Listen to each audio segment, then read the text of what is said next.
right, let's do best of 1980. Letterboxed. Letterboxed. Letterboxd.app.com.app. Best movies of 2024. Year end tag.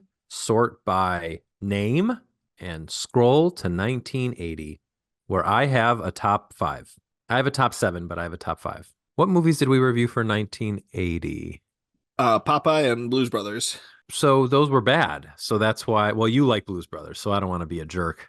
Yeah, it's not in my top five though because I don't have a rating for it because we did it early on, so I didn't rewatch it. Oh, right. You were in that boat back then. Yeah, how dumb was that?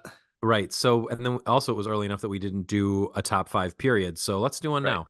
Yeah, let's do it. I'll go first. Two honorable mentions. One is Little Miss Marker because I never miss an opportunity to honorable mention a Walter Matthau movie. This is a really cute one though. Matthau and Julie Andrews have a romance while Tony Curtis is a mobster who's bothering them, and they pseudo adopt a kid because her dad killed himself. It's weird, but I like it a lot. And then my other honorable mention is Raging Bull because I feel weird not mentioning the Scorsese movie of the year. Although I don't like, I mean, I like it formally. Like, I think it's a well made movie. It's just so hard to watch because it's just all about domestic abuse. So I don't love it. My number five is The Gods Must Be Crazy. This is Jamie Uiz. Uiz? Do you know how to pronounce his last name? I know which movie I know what you're talking about, but no, I don't know how to pronounce. Right. So it's about a tribe isolated tribe that finds a Coke bottle and the adventure that sets the main character on. Name is, I actually don't know how to, his name in the movie is G, but I don't know how to pronounce his real name because it has an exclamation mark in it, Oh wow. which I think means a clicking sound. Mhm. And then Sandra Prinsloo and Marius Wayers are in it. Yeah, it's really fun. My number four is The Shining, Stanley Kubrick's horror movie. I think it's his only horror movie, unless you count A Clockwork Orange. Yeah, there's elements maybe, but yeah. Yeah, about a family isolated in you know what the Shining is about. Come on. Yeah, come on.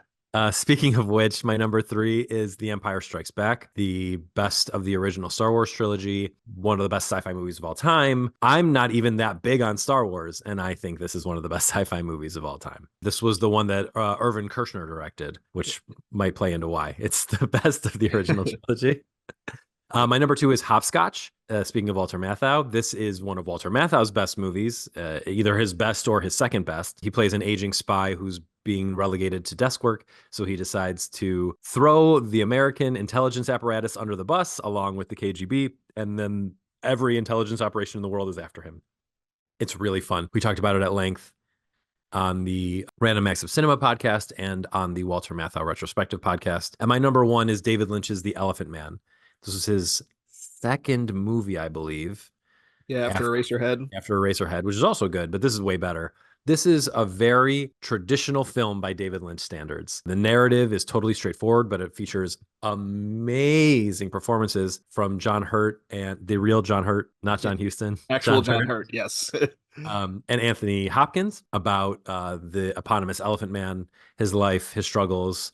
It's so emotionally impactful. I think a lot of people who watch this probably don't know it's a Lynch movie. It's so good. That's my top five. Well, we do have some overlap in ours. My number five is the Walter Matthau Hopscotch movie, which I really, really enjoyed. And it might actually rank a little bit higher because based on my star ratings, I have Mad Max, the George Miller Mad Max film, at number four. I have that rated highly as higher by star ratings, but I haven't seen it in a long time, and I feel like it might not age as well as some other things have. So, Yeah, I watched it like 3 years ago, and frankly, I was bored.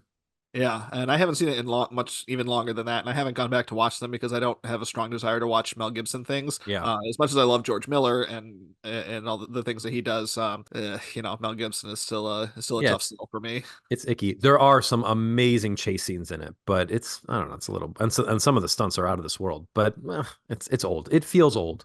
Sure.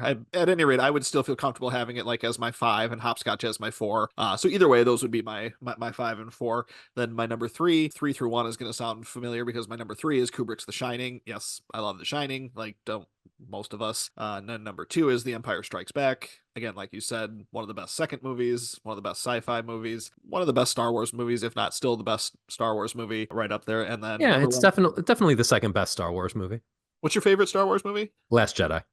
Yeah, I love Last Jedi. I think people who don't at least like that movie are wrong. I think they don't like movies. I think they might like Star Wars, but I don't think those people like movies. I think you're right. I'm glad we're on the same page here. And then my number one is Raging Bull. I don't disagree with anything you said that it's not a fun watch or anything, but yeah, I do think it's very excellent.